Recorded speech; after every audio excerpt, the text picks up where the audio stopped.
Hello everyone, welcome once again in the series of Principle of Management. I am Devdutt Singh and you are most welcome in my YouTube channel Learn with Dev. So, in the series of Principle of Management, today we are going to discuss one of the most important concept of Principle of Management, that is communication. What is communication? All you are familiar with the term communication. You all understand in simple word that when two person talk with one another, then the communication is done. So communication का मतलब इससे कहीं और आगे तक भी है. तो आज हम लोग सीखेंगे कि कम्युनिकेशन एक्चुअल में क्या है, इसके क्या क्या एस्पेक्ट्स हैं, इसकी क्या इंपॉर्टेंस है, कम्युनिकेशन की क्या पर्पस है. इन सारी चीज़ों को आज हम लोग सीखते हैं. तो let's start with the definition of communication. Communication का डेफिनेशन क्या होता है, तो चलिए देखते हैं कि what is communication. The process, सबसे पहले तो कम्युनिकेशन एक प्रोसेस है, दैट मीन्स एक टेक्निकल टर्म है. A process of passing information and understanding from one person to another. Communication एक प्रोसेस है. किस चीज का प्रोसेस है? पासिंग इंफॉर्मेशन को पास करने का प्रोसेस है, और फिर उस पास की इंफॉर्मेशन को समझने का प्रोसेस क्या कहलाता है? कम्युनिकेशन. दैट मीन्स कि एक आदमी ने इंफॉर्मेशन को पास किया एंड फिर उसके इंफॉर्मेशन के पास करने के बाद जो दूसरा आदमी जिसको उसने इंफॉर्मेशन पास किया, उसने जो समझा और जब उसने उस बात को समझ गया, तब जाके एक कंप्लीट कम्युनिकेशन का मकसद पूरा हुआ. तो means communication is the process of passing information and understanding it from one person to another. समझ गए कम्युनिकेशन का डेफिनेशन क्या है? तो जहां तक कि कम्युनिकेशन का जब डेफिनेशन क्लियर हो गया, तो इसके बाकी एस्पेक्ट्स को देखें तो कम्युनिकेशन के टाइम सबसे ज़्यादा फोकस किस पे किया जाता है? Understanding by the receiver. Focus on understanding. सबसे ज़्यादा जो फोकस किया जाता है कम्युनिकेशन के मामले में, वो सबसे ज़्यादा फोकस किया जाता है कि जो सेंडर ने कहा, पास जो इंफॉर्मेशन किया, उसको रिसीवर अंडरस्टूड कैसे कर पा रहा है. दैट मीन्स इसको अच्छे से समझते हैं कि अगर किसी कम्युनिकेटर ने, बात जो करने वाला है, उसने कुछ कहा एंड जो रिसीवर है उसने उसको उस सेम वे में नहीं समझा जिस तरह से जो सेंडर ने उसको उस बात को उनके सामने रखा था, तो इस तरह से जो कम्युनिकेशन का जो मकसद होगा वो पूरा नहीं हो पाएगा. If the receiver does not understand the things in the same way the communicator want to, या फिर the sender want to understand him, then the purpose of communication is defeated. अगर कोई आदमी जो रिसीव करने वाला, जो सुनने वाला है, उसने उस इंफॉर्मेशन को उस सेम तरह में नहीं समझा जैसे कि सेंडर उसे समझाना चाहता था, तो इस तरह में कम्युनिकेशन का पर्पस क्या हो जाएगा? फेल हो जाएगा, डिफीट हो जाएगा. तो इसलिए जो सबसे इंपॉर्टेंट पॉइंट है किसी भी कम्युनिकेशन में, वो क्या है कि अंडरस्टैंडिंग ऑफ थिंग्स. मीन्स जो सेंडर है और जो रिसीवर है उसके बीच में एक प्रॉपर अंडरस्टैंडिंग होनी चाहिए बात करते टाइम. ये बात किसी भी मीडियम में हो सकती है, या तो फॉर्मल टॉक मीन्स सामने होके डायरेक्ट स्पीकिंग में हो सकती है, या फिर आप अगर किसी से टेक्स्ट मैसेज में भी बात करते हैं या फिर ईमेल के थ्रू बात करते हैं, तो इन सारे थ्रू जो आप मीन्स जुड़ेंगे, जो जुड़ने का काम कर रहे हैं, उन्हें कुछ समझाने का काम कर रहे हैं, अपने इंफॉर्मेशन को पास करने का जो काम कर रहे हैं, तो वहां पर कम्युनिकेशन होगा. तो अगर ये कंप्लीटली अंडरस्टैंडिंग नहीं होगी, कम्युनिकेशन में अगर अंडरस्टैंडिंग नहीं रह जाएगी, तो इससे रिजल्ट क्या आएगा? तो इट रिजल्ट्स इन, अगर ये कम्युनिकेशन में अंडरस्टैंडिंग फेल होता है, अगर अंडरस्टैंडिंग नहीं हो पाता है, तो देन तब क्या होगा? It results in confusion, chaos and organizational inefficiency. Means what? कि अगर जो पर्पस है हमारे कम्युनिकेशन का वो अगर पूरा नहीं होता है, अंडरस्टैंडिंग नहीं हो पा रही है कि क्या कहना चाह रहे हैं, तो उस कंडीशन में क्या होगा? कंफ्यूजन जनरेट होगा. दो एम्प्लॉयज के बीच में कंफ्यूजन जनरेट होगा, मैनेजर एम्प्लॉयज के बीच में कंफ्यूजन जनरेट होगा, केओस होगा. उसके वजह से हल्ला गुल्ला मचेगा कि बात समझ में ही नहीं आई और उस पर जो है कि काम स्टार्ट हो गया, तो सिर्फ हल्ला होके रह जाएगा. ऑर्गेनाइजेशनल इनएफिशिएंसी होगी. मीन्स जो जितना वर्क हम लोग करने वाले थे, अब वो वर्क उतना उस तरह से नहीं हो पाएगा. दैट मीन्स ऑर्गेनाइजेशनल इनएफिशिएंट हो जाएंगे. तो इन सारे का कंप्लीट फाइनल रिजल्ट क्या होगा? इन सारे का फाइनल रिजल्ट होगा कि जो पर्पस है, जो गोल है ऑर्गेनाइजेशन का, वो अचीव्ड नहीं हो पाएगा। The goal of organisation does not achieved. तो इस तरह से हम लोगों ने देखा कि कम्युनिकेशन का डेफिनेशन क्या है और इसे कैसे देखते हैं एक मैनेजमेंट में, राइट। अब हम लोग देखते हैं कि what are the importance of communication in any organisation. In any organisation what are the importance of communication? So early thinkers means जो पहले के टाइम के थिंकर्स थे, दैट मीन्स क्लासिकल थिंकिंग के लोग, जिसे कि क्लासिकिस्ट भी कहते हैं।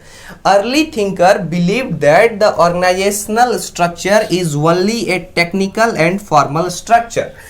जो अर्ली थिंकर्स थे उनका ये मानना था कि जो एक ऑर्गेनाइजेशनल स्ट्रक्चर होता है ये कंप्लीटली किसका बना हुआ होता है? एक टेक्निकल एंड फॉर्मल स्ट्रक्चर पे बेस्ड होता है कंप्लीटली ऑर्गेनाइजेशनल स्ट्रक्चर।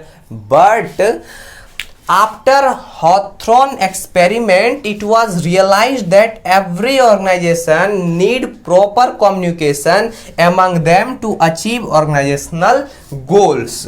ये तो अर्ली थिंकर्स का मानना था जो कि क्लासिकल थिंकिंग के लोग थे। बट जो आफ्टर हॉथरॉन एक्सपेरिमेंट, जब से हॉथरॉन एक्सपेरिमेंट हुआ तो उसके बाद जो है कि क्या, इट वाज रियलाइज्ड दैट, ये रियलाइज किया गया कि every organisation need proper communication among them to achieve organisational structure. हर ऑर्गेनाइजेशन में एक प्रॉपर कम्युनिकेशन सिस्टम होना चाहिए, किसके लिए? अपने ऑर्गेनाइजेशन के गोल्स को अचीव करने के लिए। तो व्हाट इज हॉथरॉन एक्सपेरिमेंट, ये समझते हैं पहले कि हॉथरॉन एक्सपेरिमेंट था क्या। इन हॉथरॉन एक्सपेरिमेंट he tells that कि every organization is in link with, is connected with the social group, social society से हर एक ऑर्गेनाइजेशन अटैच्ड होता है। तो अगर सोसाइटी से ऑर्गेनाइजेशन अटैच्ड होता है तो इसमें डिफरेंट टाइप्स के पीपल से इंटरेक्ट करना पड़ेगा। तो डिफरेंट टाइप्स के पीपल से जब इंटरेक्ट करेंगे तो उस कंडीशन में जो कम्युनिकेशन हो जाता है, one of the most important weapon हो जाता है हमारे ऑर्गेनाइजेशन के सक्सेस के लिए। तो ये तो था हॉथरॉन एक्सपेरिमेंट कि उन्होंने ये बताया कि हॉथरॉन एक्सपेरिमेंट के बाद पाया कि कोई भी ऑर्गेनाइजेशन जो है ये क्या है, ये एक कंप्लीट अटैचमेंट है सोशल ग्रुप के साथ। और जब सोशल ग्रुप के साथ हम लोग अटैच होंगे तो हमें इंटरेक्शन करना पड़ेगा डिफरेंट लेवल के पीपल से। तो डिफरेंट लेवल के पीपल से जब हम लोग इंटरेक्ट करेंगे तो उनके साथ डिफरेंट टाइप से कम्युनिकेट करना पड़ेगा। तो उस कंडीशन में कम्युनिकेशन बहुत ही इंपॉर्टेंट हो जाता है। तो after Hawthorne experiment it was believed that communication is the one of the most important thing in any organization to achieve the goal of the organization। तो हम लोगों ने देखा कि कितना इंपॉर्टेंट है ये कम्युनिकेशन का कंप्लीट सिस्टम।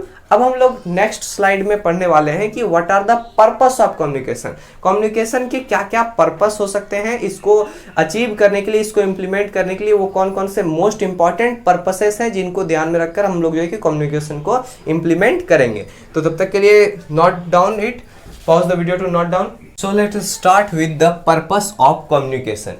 मीन्स कम्युनिकेशन का वो क्या क्या यूज है, किस लिए हम लोग कम्युनिकेशन को, क्यों हम लोग अपने ऑर्गेनाइजेशन में इम्प्लीमेंट करें, क्यों इसका यूज करें, what are the purposes of communication, most important thing. So let's begin with the first purpose of communication. Communication is need in the recruitment process in an organisation. देखिए communication का use जो है कि recruitment process में use किया जाता है, communication process को यूज किया जाता है। इसका ये पर्पस है रिक्रूटमेंट ऑपरेशन को परफॉर्म करवाना। कैसे?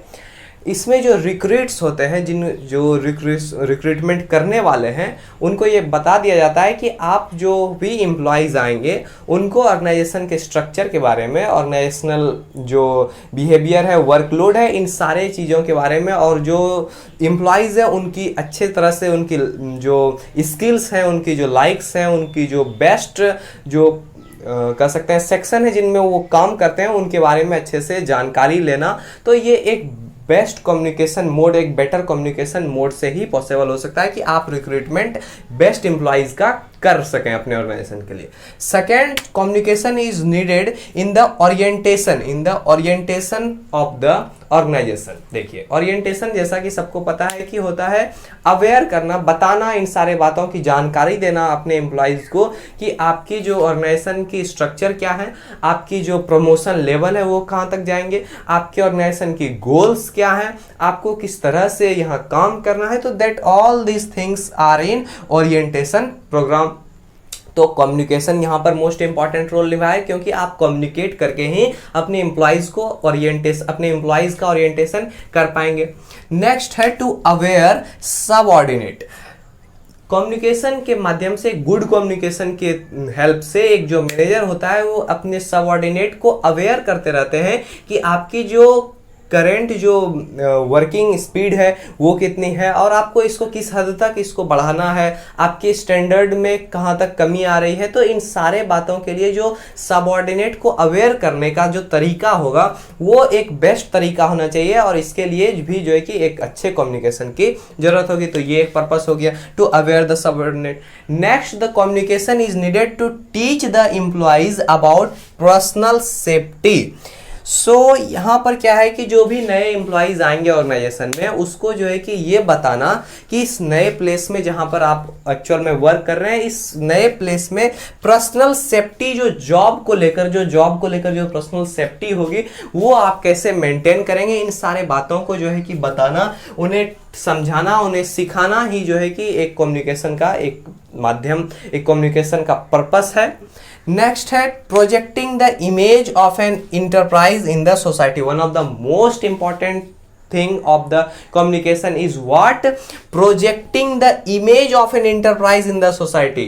Means आपकी जो ऑर्गेनाइजेशन की जो इमेज है, आपके ऑर्गेनाइजेशन की जो स्ट्रक्चर है, आपके ऑर्गेनाइजेशन की जो मीन्स कह सकते हैं कि जो प्रोडक्ट्स है, उन सारे चीज़ों को सोसाइटी में जाकर रखना, उन सारी चीज़ों को सोसाइटी में जाके एक्सप्लेन करना, दैट मीन्स प्रोजेक्ट करना, अपने आप को, अपने ऑर्गेनाइजेशन को प्रोजेक्ट करना, ये एक कम्युनिकेशन का one of the most important purpose है। राइट, इसको समझे कि किस तरह से प्रोजेक्टिंग एक इंपॉर्टेंट टूल हो जाता है किसी भी कंपनी के सक्सेस के लिए। नेक्स्ट है it help in communication, help in decision making process. Obviously कि अगर कोई बॉस जो एक मैनेजर होता है वो अगर चाहे कि सारे डिसीजन हम खुद से ले लें, तो उस तरह से क्या होगी, एक ऑर्गेनाइजेशनल इनएफिशिएंसी आएगी। जो दो एम्प्लॉयज़ हैं किसी भी ऑर्गेनाइजेशन के बीच में, या जितने भी एम्प्लॉयज़ हैं उन सारे के बीच में थोड़े भेदभाव हो सकते हैं कि जो सारे जो डिसीजंस है वो मैनेजर खुद से ले रहे हैं, हमें कुछ भी इन्वॉल्वमेंट नहीं मिल पा रहा है, सिर्फ हम लोग मीटिंग में जा रहे हैं, बैठ रहे हैं और सिर्फ सुन रहे हैं डिसीजन को। तो हमारे पास अगर बेटर आइडियाज़ हैं फिर भी हम लोग उनको जो है कि नहीं रख पाएंगे, क्योंकि वहाँ पर बेटर कम्युनिकेशन इस्टेब्लिश नहीं है। तो इस तरह से जो डिसीजन मेकिंग प्रोसेस होगा, इसमें भी कम्युनिकेशन का बहुत ही इंपॉर्टेंट रोल होगा कि कैसे जो है कि एक मैनेजर अपने सारे बेस्ट एम्प्लॉयज़ के साथ कम्युनिकेट करके एक अच्छे डिसीजन तक पहुँचे। तो यहाँ पर भी एक कम्युनिकेशन जो है कि एक इंपॉर्टेंट पर्पस, एक इंपॉर्टेंट रोल प्ले करता है। Next, it helps in coordination. Means what कि अगर एम्प्लॉयज के बीच में, अगर दो एम्प्लॉयज के बीच में अगर आपको एक अच्छा इन्वायरमेंट रखना है, तो आपको सबसे फर्स्ट काम करना पड़ेगा कि कम्युनिकेशन उन दोनों के बीच में अच्छे तरीके से हो। दैट मीन्स कोऑर्डिनेशन, अगर कम्युनिकेशन बेटर होगा तो फिर ऑटोमेटिकली वो दोनों एक दूसरे से कोऑर्डिनेट करेंगे, और कोऑर्डिनेट करके कंपनी के लिए, ऑर्गेनाइजेशन के लिए अच्छे तरह से प्रॉफिटेबल प्रूव होंगे। Next one is promote industrial peace. अगर किसी ऑर्गेनाइजेशन में वहाँ के एम्प्लॉयज़ के बीच में कम्युनिकेशन अच्छे तरीके से है, अच्छा कम्युनिकेशन है, तो ऑलवेज ये किस में प्रमोट करेगा? It promote in industrial peace. Industry के पीस में, शांति में काफ़ी हद तक प्रमोट करेगा कि अगर वहाँ पर कोऑर्डिनेशन अच्छे से है, कम्युनिकेशन अच्छे से है, तो वहाँ पर ज़्यादा जो है कि केओस होने की कोई संभावना नहीं होगी। तो इस तरह से वहाँ पर इंडस्ट्रियल पीस बनी रहेगी। तो इस तरह से जो कम्युनिकेशन है एक इंडस्ट्रियल पीस को भी रखने में काफ़ी हद तक जो है कि एक बेस्ट तरीका साबित हो सकता है। तो इस तरह से आज के लेक्चर में हम लोगों ने सीखा कि कम्युनिकेशन क्या है, कम्युनिकेशन का इंपॉर्टेंस क्या है किसी भी ऑर्गेनाइजेशन में, एंड फाइनली हम लोगों ने सीखा कि कम्युनिकेशन का नीड, कम्युनिकेशन का पर्पस क्या है। तो इस वीडियो में इतना ही। नेक्स्ट वीडियो में हम लोग सीखेंगे कि कम्युनिकेशन के टाइप्स क्या क्या हो सकते हैं और कम्युनिकेशन के बाकी क्या क्या एस्पेक्ट्स हैं, उन सारी चीज़ों को हम लोग नेक्स्ट लेक्चर में सीखेंगे। Thank you so much for being with me.